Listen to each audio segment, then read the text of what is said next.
Yosemite National Park, a place of impossible beauty. Granite cliffs, silver rivers, air so thin it feels holy. But behind the postcard lies a pattern that refuses to fade. People walk in and never come back. The government says it's coincidence. The locals whisper another word: cursed.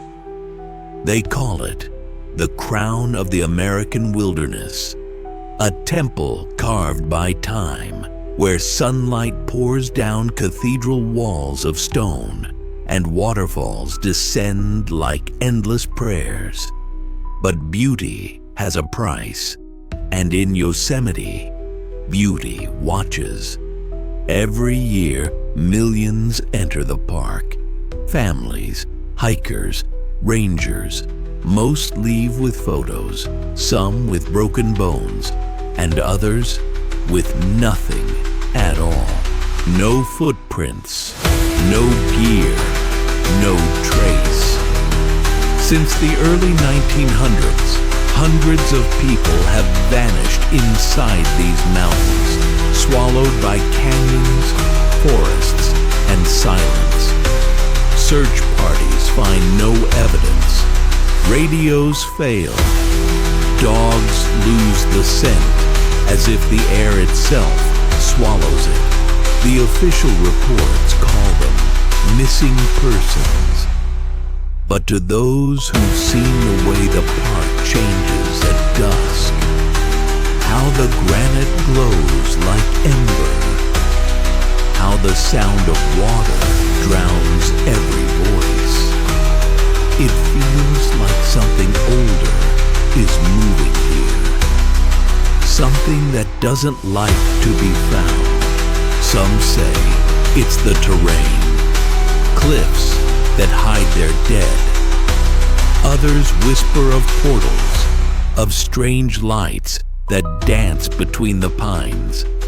And a few believe the land itself is alive, that Yosemite chooses who stays and who disappears into its lungs of stone. Because when the wind moves through the valley, it doesn't sound like air. It sounds like breathing. This is not just a park. It's a predator made of granite and silence. A place that doesn't just take lives, it keeps them. Welcome to Yosemite National Park, the park that eats its own.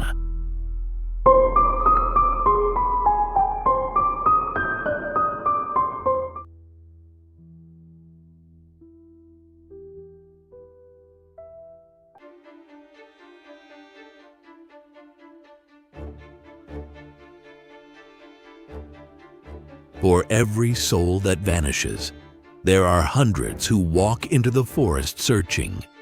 Some never come back. The ones who stay behind. When someone disappears in Yosemite, the ritual begins.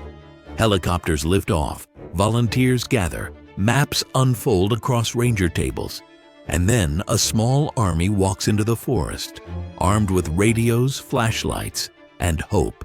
They are the searchers, the ones who go where others vanished, believing that light and logic can conquer wilderness. But in Yosemite, both are temporary. Many who have searched these mountains say the same thing. The forest changes once you enter it. Paths rearrange. Compass bearings drift. Voices echo back wrong.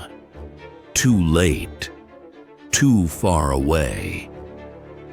And sometimes, the silence feels heavier than the stone. The silence of the woods. Ask any ranger about the silence. They'll pause before answering. They'll say there are moments when the air dies. No wind, no insects, no birds. Even the rivers seem to hush as if the entire valley is listening. In that silence, sound behaves differently. Footsteps feel distant. Radios hiss with static. The world becomes a room of granite walls and invisible eyes. Some rescuers describe the pressure. A weight in the chest. A feeling of being watched from just beyond the trees. Not by a person. Not by an animal. By the park itself. They say that once you feel it, you don't forget it. The equipment that stops working. Communication gear is the first to go. Radios short out mid-transmission. GPS units blink to 0. Batteries drain twice as fast. Compasses spin. Point north, then east, then nowhere. Helicopter pilots report their instruments glitching when they hover over certain areas. The same coordinates where disappearances cluster. Infrared cameras freeze. Thermal imaging returns static. In every case, technology fails exactly when it's needed most. Rangers explain it as magnetic interference from granite or atmospheric conditions. But the timing feels too precise, too personal, like something doesn't want to be found. The stories they don't tell on camera. Over the years, dozens of rescuers have spoken, quietly, anonymously, to journalists and researchers like David Paulides. A veteran ranger recalls finding a child's shoe wedged into a rock crevice 30 feet high in an area unreachable without climbing gear. Another describes coming across a circle of stones, perfectly arranged, as if someone or something had been watching the search. One helicopter pilot swore he saw a figure standing motionless at the edge of a cliff. Then, in the next second, nothing. No tracks, no fall, just air. And then there are the searchers who vanish. It happens rarely, but it happens. A rescuer separated by fog. A volunteer last seen following a trail that didn't exist on the map. They don't always return.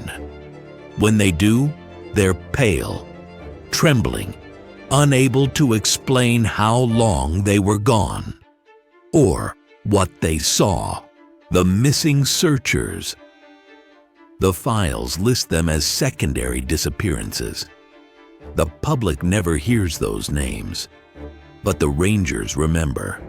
One account describes a man found days later, miles from the search zone, sitting beside a tree in silence. His radio intact, his map folded neatly beside him. He couldn't speak for hours.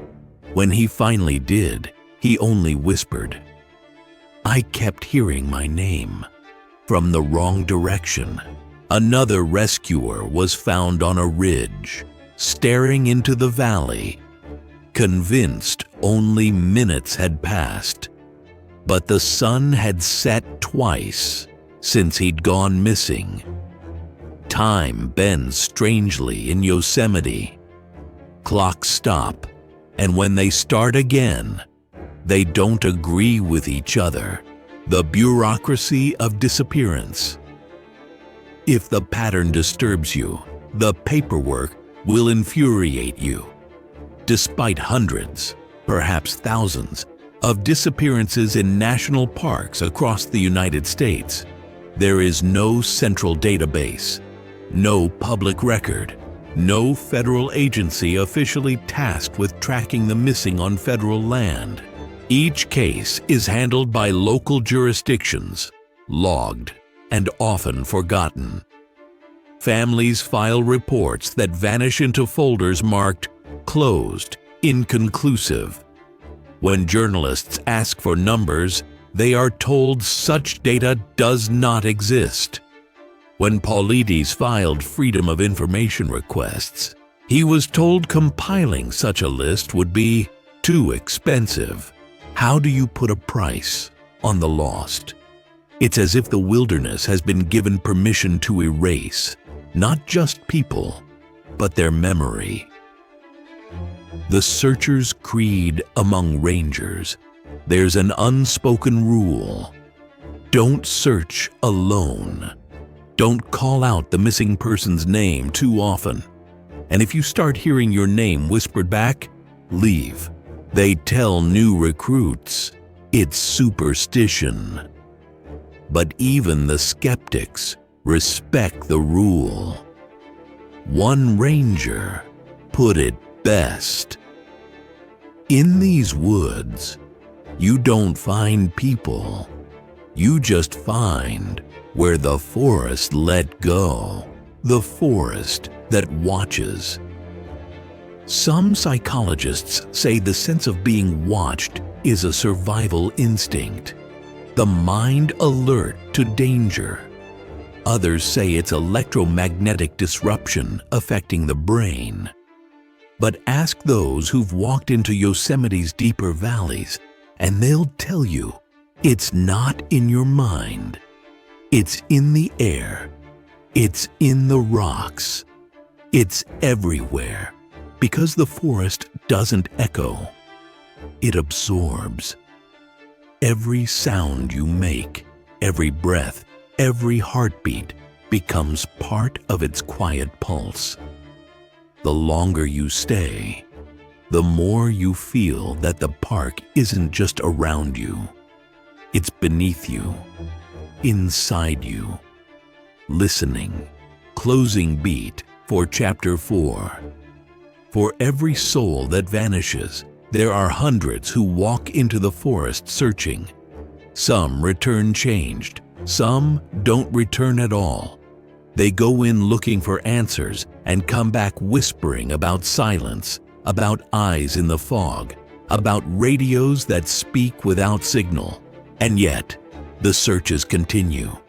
Because the living are drawn to the missing like moths, to a light they can't see. The rangers still lace their boots, still follow the trails, still trust that logic will hold. But in Yosemite, logic is the first thing that disappears. For every soul that vanishes, there are hundreds who walk into the forest searching. Some never come back.